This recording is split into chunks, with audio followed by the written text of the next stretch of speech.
한국 음식의 핵심 중 하나를 꼽으라면 여러분들은 무엇이 떠오르십니까? 전 국물 요리가 가장 먼저 생각납니다. 한국인의 식탁에서 빼놓을 수 없는 존재, 국물. 우리 민족은 언제부터 국을 먹기 시작했을까요? 한국의 국물 이야기는 다양한 사료에 실려 있는데요. 왕후가 왕의 마음을 시험해보고자 시중 드는 사람을 시켜 반상을 드릴 때 일부러 국을 왕의 옷에 엎지르게 하였다는 내용이 있어 국의 존재가 확인되고 있습니다. 이처럼 오랜 역사를 가진 한국인의 국물 사랑. 싸늘한 바람이 제끼 속을 파고드는 계절이 되다 보니 속까지 따뜻하게 데워주는 국물이 더욱 당기는데요. 그런데 국물의 따뜻한 유혹 뒤에 숨겨진 위험이 있습니다. 바로 비만입니다. 지난달 대한민국은 갑작스러운 피부에 큰 충격을 받았죠. 오랜 시간 대중과 함께했던 배우 김수미 씨의 별세.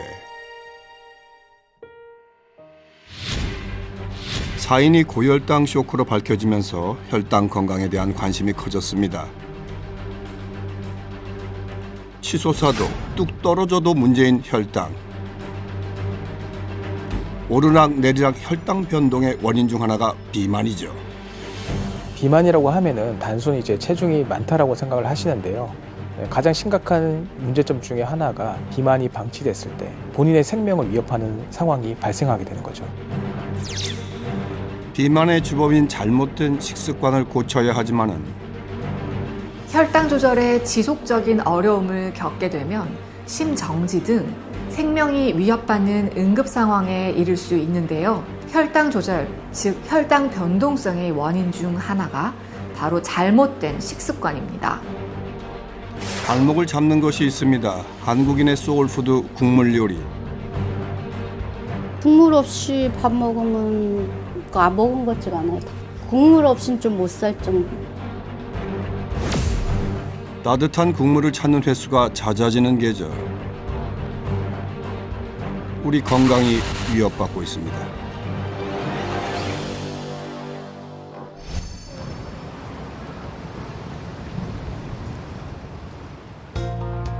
우리 몸속에는 살아가는 데 중요한 길들이 있습니다. 먹은 음식을 분해해 영양소로 변화시키는 소화의 길도 그중 하나죠. 소화의 길엔 여러 문제들이 생기곤 하는데요. 여기엔 비만도 포함됩니다. 손상영 교수는 소화기관의 각종 질환을 집도하는 외과의로 특히 비만 대사 수술이 전문 분야입니다.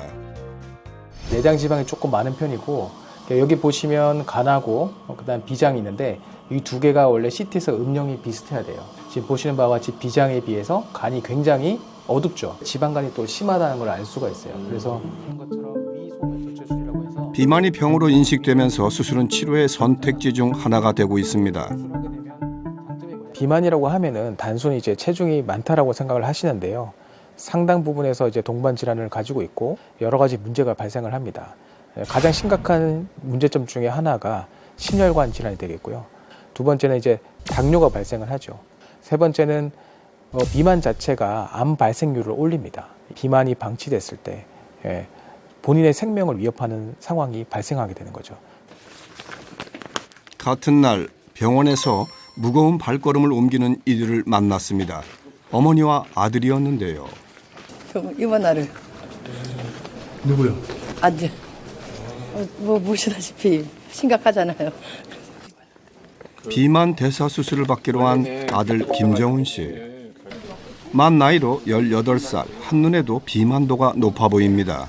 지금도 몸무게가 140인데 막 150, 180 올라가면 수술하기 더 힘들다고. 이렇게 살이 찔수록 위험도가 올라가니까 더 찌기 전에 빨리 해야죠. 많이도 안 바래요. 100kg만 나가면 좋겠네요. 환자는 질병 앞에서 늘 선택의 기로에 놓이죠. 김정훈 씨도 자신의 건강을 위해 중대한 결정을 내렸습니다. 체질량 지수가 35 이상이면 초고도 비만인데 정훈 씨는 50을 넘는 상태. 초등학교 6학년 때 80kg였어요. 점점 찌다가 그러니까 한 고등학교 2학년 때 한 130kg 됐던 것 같고 140kg. 그래도 제가 지금 요산이랑 당뇨가 좀 전 단계라 하더라고요. 그래서 수술을 안 받으면 좀 빨리 빼지 못하면 위험할 수도 있다 해서. 살을 빼기 위해서 안 해본 게 없다는데요. 식이와 운동은 물론 약물 치료에도 불구하고 식욕을 참긴 어려웠습니다. 제가 다이어트 하우스를 2번을 갔단 말이에요. 계속 굶고 있으니까 살이 빠지긴 했는데 이제 나오니까 패스트푸드 뭐 피자 이런 거 먹고 싶은 거예요. 그래서 조금 먹다가 근데 이게 조금만 먹어도 요요가 오니까 살이 찌더라고요. 수술 전날 어렵게 잠든 김정은 씨. 숨이 막히지 않도록 공기를 밀어넣는 양압기를 착용합니다. 수면 무호흡증 때문입니다. 양압기요. 올해부터 꼈거든요. 왜냐면 수면 무호흡으로 자다가 이제 뭐 숨을 못 쉴 수도 있다고 하니까 이렇게 엄청 위험하다고 또 말씀을 해주시더라고요. 물론 수술한다고 수면 무호흡이 좋아진다고는 또 학답은 못 하시던데 그러니까 그런 건 아니지만 그래도 살이 빠지면 훨씬 도움이 된다고 하시니까. 수면 무호흡증의 원인은 매우 다양하지만은 비만의 영향이 가장 큰데요. 김정은 씨가 딱 그런 경우입니다. 수면 무호흡증이 생기는 이유는 이제 비만이죠. 비만이 여기 이제 목이 둘레가 두꺼워지니까 기도를 누르게 되면서 생기는 문제거든요. 수면 무호흡증이 있으면 고혈압이 생길 수가 있고 심혈관 질환이 생길 수 있고요. 단순히 수면의 질이 나빠질 뿐 아니라 치명적인 합병증까지 가져올 수 있는 만큼 치료가 절실했습니다.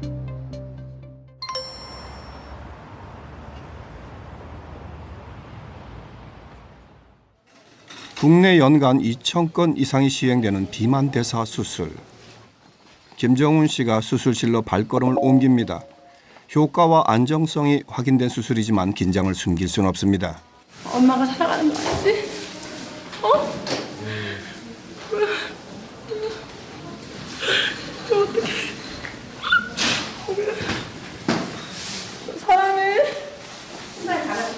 이 순간 수술 당사자만큼 아니 그보다 더 안타까운 사람은 어머니겠죠.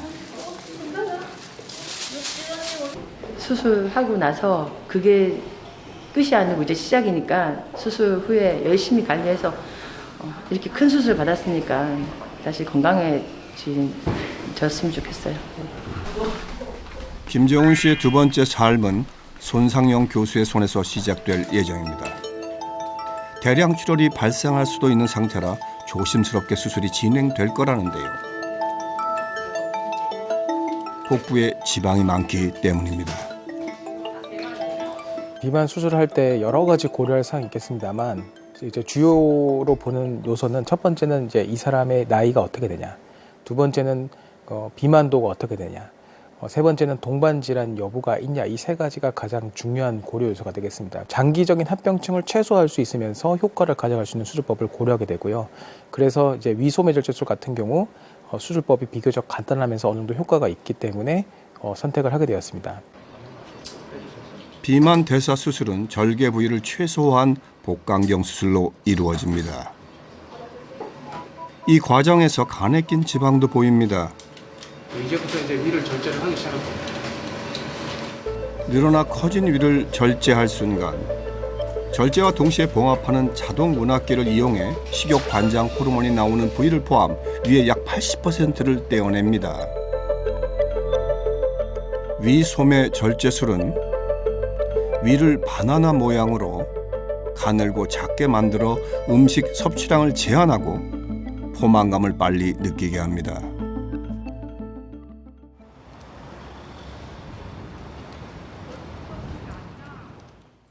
김정은 씨의 수술이 끝난 뒤 어머니 박혜진 씨가 진료실을 찾았습니다.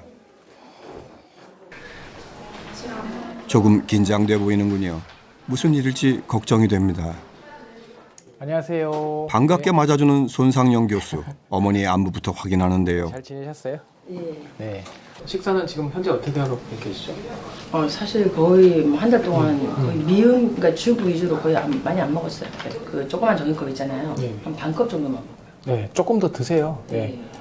아래쪽은 이제 위암 발생 가능성이 박혜진 씨도 한 달 전 비만 대사 수술을 받았습니다. 늘어나 있어서 그런데 이번이 처음이 아니라고 합니다. 유지라는 튜브를 넣어서 어머니 같은 경우는 2005년도에 다른 병원에서 비만 수술을 한번 받으셨던 분입니다. 당시 이제 위 소매절제 수술이라는 수술을 받았었고요.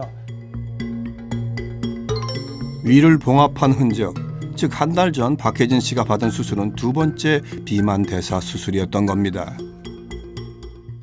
20년 전에 93kg까지 쪘다가 제가 85kg까지 뺐다가 그때 수술했어요. 수술 이후에 55kg 계속 유지했죠. 박혜진 씨는 20년 전 수술을 받은 뒤 50kg대를 유지했는데요. 그런데 출산 후 체중이 조금씩 늘더니 수술 전보다 체중이 더 많이 나가게 된 것입니다. 음식 때문이죠. 지나고 생각해보니까 이건 이제 시작이고 도움을 줄 뿐이지 결국에 다이어트는 해야 되는 건데 제가 이제 수술하고 너무 살이 잘 빠지고 다시 안 찔 거라고 착각을 했던 거예요. 마음껏 자주 조금씩밖에 못 먹어도 조금씩 자주 먹고 싶은 거 다 먹었거든요. 금방 빠지겠지. 그랬는데 이제 그다음부터 안 빠지더라고요. 아, 안녕하세요.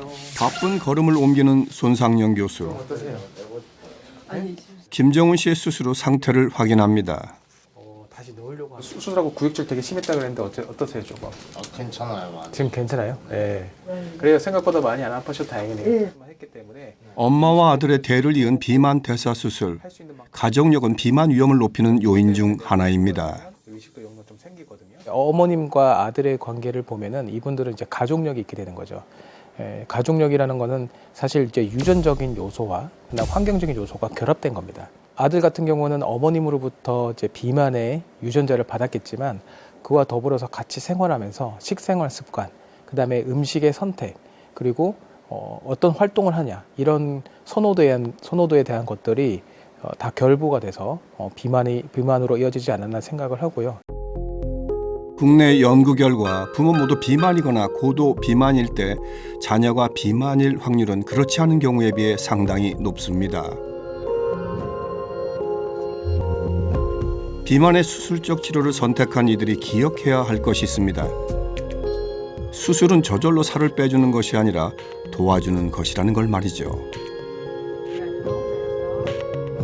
실제로 비만 수술 후 요요 현상은 수술 후 2년 시점부터 나타나기 시작하며 수술 환자 약 25%에서 발생하는 것으로 보고됩니다. 비만이 본인의 노력에 의해서 해결되면 가장 좋을 겁니다. 예를 들어서 식이요법이나 운동요법을 병행해서 본인이 이제 건강한 삶을 쟁취할 수 있다면 좋겠지만 아쉽게도 이제 장기간 연구한 결과들을 보면 보통 체중 감량이 어렵습니다. 비만은 스스로 해결하기는 굉장히 어렵다라는 걸 말씀을 드리고 전문 의료진과 상의를 해서 그게 약물 치료가 됐든 내시경 치료가 됐든 아니면 수술적 치료가 되었든 적절한 상담을 통해서 적극적으로 개선하지 않으면 시간이 지나고 동반 질환이 생기고 본인의 생명과 삶의 질을 망치는 원인이 될 수 있다는 점을 강조드리고 싶습니다. 각종 질환을 유발하고 생명까지 위협하는 명백한 질병 비만. 정상 체중일 때의 모든 사망 위험을 1이라고 할 때 3단계 비만, 즉 고도 비만의 모든 사망 위험은 1.61. 암 사망 위험, 순환계통 사망 위험도 높았습니다. 그런데 우리는 왜 비만에서 헤어나지 못하는 걸까요? 반려견에게 산책은 필수죠. 문제는 반려견은 신이 났는데 체력이 따라갈 수 없다는 겁니다. 얼마 못 가 백기를 드는 양희숙 씨. 꼬마가 엄마 힘들어. 아이고. 이리 와. 아유. 얼마 전부터 하루 1시간의 산책이 부쩍 힘들어졌습니다. 안 시킬 수도 없고 산책 저도 조금씩 운동할 겸사겸사 하는 거니까 그래도 참고 하는 거예요. 현재 몸무게가 어느 정도? 93 정도. 48, 50 해서 이렇게 한 43kg가 늘어난 거니까 사람 한 명이죠, 날씬한 사람. 산책 후 양희숙 씨의 발길이 향한 곳은 시장. 허기 때문입니다. 맛있겠다. 맛있는 냄새. 저기 송어리국밥 있다. 예, 저희 가야겠네. 그녀의 선택은 속까지 뜨끈해지는 국밥. 소머리 국밥 국물 많이 해서 주세요. 네. 뜨끈한 국물이 당기는 계절. 와. 양희숙 씨의 얼굴에 생기가 돕니다. 서둘러 한술 뜨는데 너무 싱거. 양희숙 씨의 입맛에 맞추려면 간을 더해야 합니다. 조금 짜게 먹는 편이라 싱겁더라고요. 남들은 저보고 짜게 먹는다 그러더라고요. 저는 괜찮거든요. 제 입에 맞아요. 양희숙 씨가 가장 즐겨 먹는 메뉴가 국물 음식입니다. 제가 좀 국물 있는 걸 선호하는 편이에요. 일단 국물을 먹으면 속에 시원해요, 저는. 국물하고 같이 먹으면 좀 저는 소화가 잘 되더라고요. 그래서. 얼마 지나지 않아 바닥을 보이는 뚝배기. 양희숙 씨의 사전에 국물을 남기는 일은 없습니다.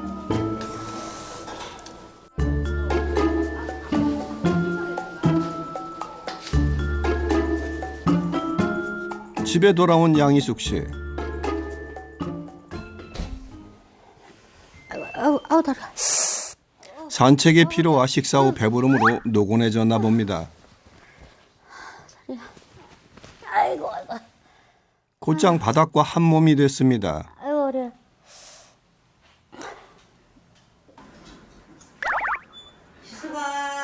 인기척에도 꼼짝할 수 없습니다. 허리 아파. 있나. 빨리 청소해, 얼른. 들어놓 있지 말고. 아우, 이거 허리도 아프고, 다 몸이 아픈 거야. 자꾸 살만 펴고. 아우, 다 치웠는데 뭘 또 치우래. 아유, 자꾸 뭘 치우치면 설거지도 있고, 몰래 있나. 아유, 알았어. 어머니의 성화에 못 이겨 밀린 집안일을 해보는데요.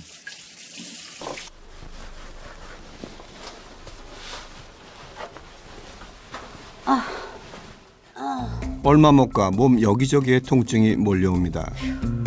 허리가 아프면서 무릎까지 이제 내려와가지고 오래 서 있지를 못해요. 그래서 한 번에 뭘 한다는 게 저한테는 너무 힘들죠. 아유, 허리야. 아유, 허리야. 좀 쉬어야 될 것 같아. 통증 때문에 한 번에 한 가지 일밖에 하지 못한다는데요. 언젠가부터 허리, 고관절, 무릎이 아픕니다.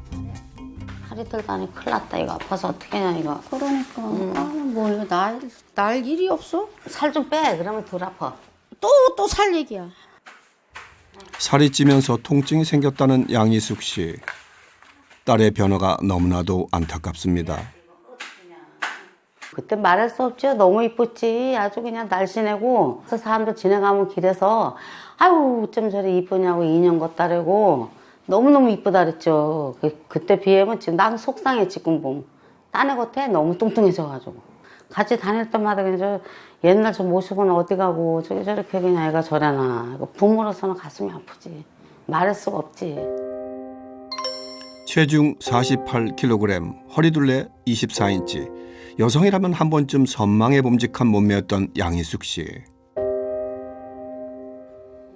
언제부턴가 걷잡을 수 없이 살이 쪘습니다. 운동을 해도 안 되고. 어떨 때는 이제 냉면 그릇에다 밥을 가득 채워서도 비벼서도 막 먹고 뭐 2번씩도 먹었어요. 2그릇씩도 먹고 막 그랬었는데 그렇게 찌지는 않았었어요. 살이.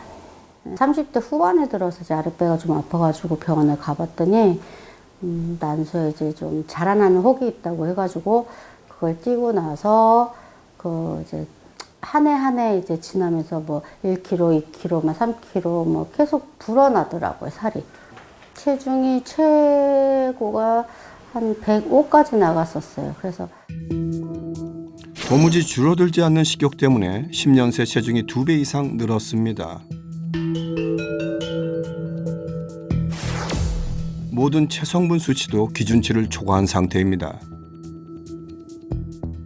헬스도 해보고 양약, 한약 안 해본 게 없었던 것 같아요. 여기까지 거의 10년을 넘게 했으니까 돈천 이상 들었던 것 같아요.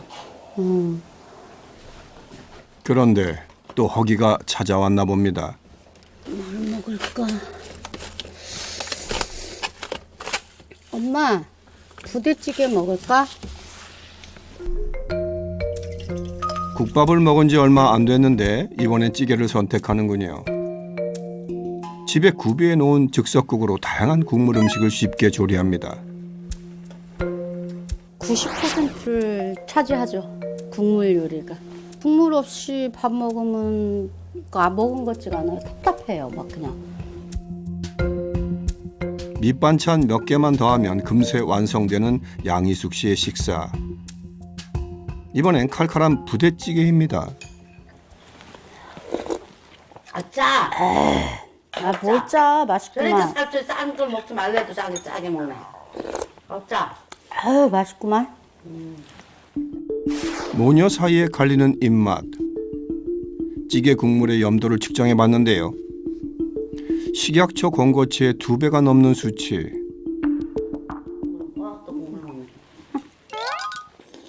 하지만 양희숙 씨의 입맛엔 딱입니다.